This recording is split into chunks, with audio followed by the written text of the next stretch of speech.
Bismillahirrahmanirrahim. Assalamualaikum warahmatullahi wabarakatuh dan semangat pagi.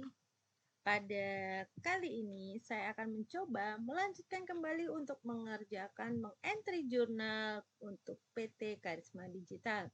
Ini adalah contoh soal latihan yang saya gunakan untuk memproses entry jurnal menggunakan jurnal khusus. Nah, kita akan lanjutkan. Pada video kali ini, saya akan membuat video terkait penjualan kendaraan. Ini adalah bukti kas masuk yang terjadi pada tanggal 23 Desember 2011, di mana PT Karisma Digital menjual kendaraan senilai 50 juta. Ini adalah uang yang diterima.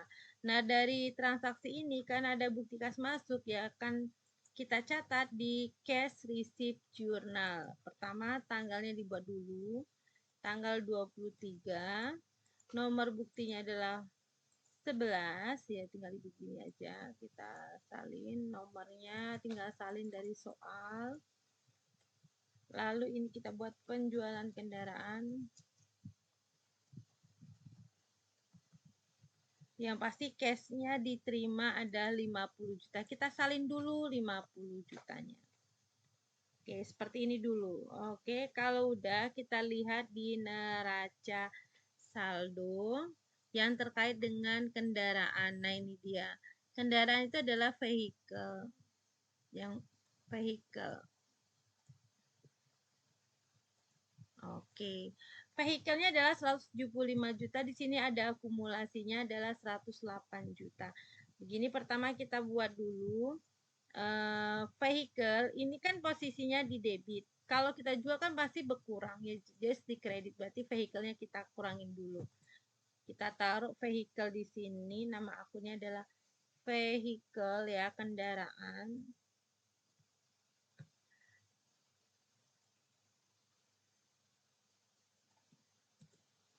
Oke. Nilainya adalah sesuai dengan ada di sini 175 juta. Oke ya, ini clear. Lalu kita hitung lagi. Yang tadinya vehicle ini kan ada akumulasi, ada sebelah kredit ya. Kita buat juga. Berarti debitkan, karena ini kredit didebitkan. Nilainya adalah, bentar. Nilainya yang ada di sini. Oke, kita ginikan dulu. Nah, setelah ini kan nilai penyusutannya belum kita hitung untuk bulan ini. Jadi kita harus buat dulu perhitungannya, beban penyusutan. Beban penyusutan itu depresiasi untuk vehicle.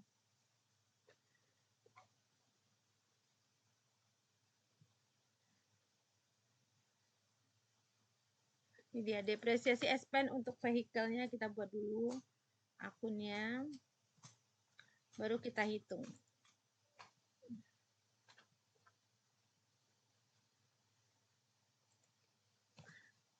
Di soal disebutkan kalau tarif penyusutan itu adalah saldo menurun yaitu 25%.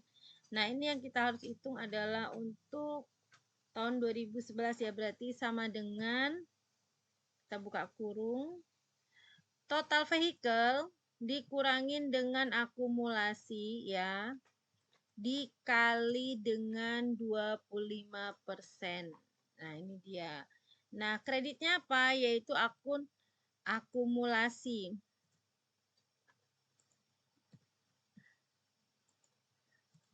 Nilainya adalah 16.534.000 ini. Lalu, akumulasinya ini kan ada di kredit akan menimbulkan bertambah. Sedangkan kita menjual kendaraan, berarti nilai akumulasi itu harus 0 pastinya. Jadi nilai akumulasi ini saldo awal ditambah dengan akumulasi yang ada barusan kita buat ini. Nilainya segini. Sebentar.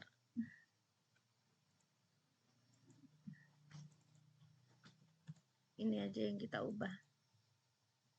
Ini dikurangin dengan akumulasi yang ada di sini.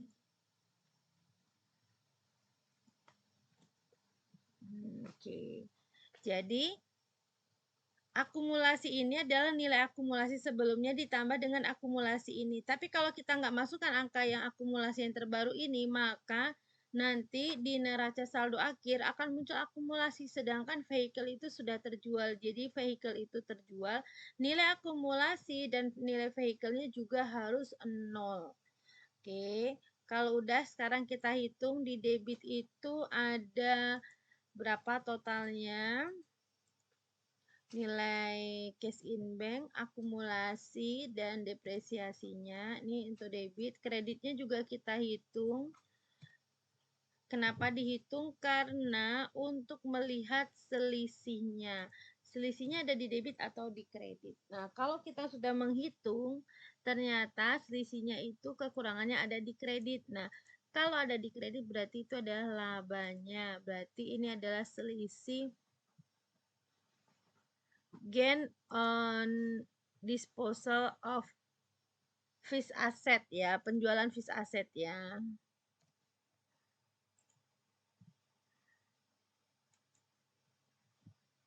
Nah, seperti ini. Nilainya berapa? Kita hitung total keseluruhan yang ada di debit dikurangi yang ada di kredit. Seperti ini. Ini adalah jurnalnya. Jadi, jurnal untuk penjualan aktiva tetap itu ini dia. Jadi ada cash in bank, lalu akumulasi. Ya, ini akumulasi yang vehicle, ada kreditnya vehicle. Jadi yang ada di neraca saldo kita pindahkan dulu. Lalu kita menghitung penyusutan untuk untuk tahun 2011. Tahun sebelumnya sudah ada di soal. Nah, ini dia nilainya udah ada. Berarti nilainya kan di sini tarifnya 25%, berarti nilai aktiva nilai kendaraannya, vehicle-nya 175 juta dikurangin dengan nilai akumulasi ya di neraca saldo, lalu dikalikan 25%. Nah, terus ada akumulasi, beban pada akumulasi. Nah, ini akumulasi sebelumnya adalah 108 juta ya, sebelumnya ini 108 juta. Kita tambahkan dengan yang 16 juta. Karena penjualan nilai akumulasi itu tidak boleh muncul. Kalau muncul berarti nggak nampak. Dia kalau penjualan nilai vehicle dan akumulasinya itu harus 0. Karena akumulasi itu adalah nilai pengurang dari aktiva tetap. Nah, selisihnya debit dan kredit itu kita masukin di gain karena lebih besaran di debit. Kita masukin ke akun gain on disposal fixed asset. Demikian video kita kali ini terkait dengan penjualan aktiva tetap pada soal PT Karisma Digital. Terima kasih atas perhatiannya. Sampai ketemu di video berikutnya. Wassalamualaikum warahmatullahi wabarakatuh dan semangat pagi.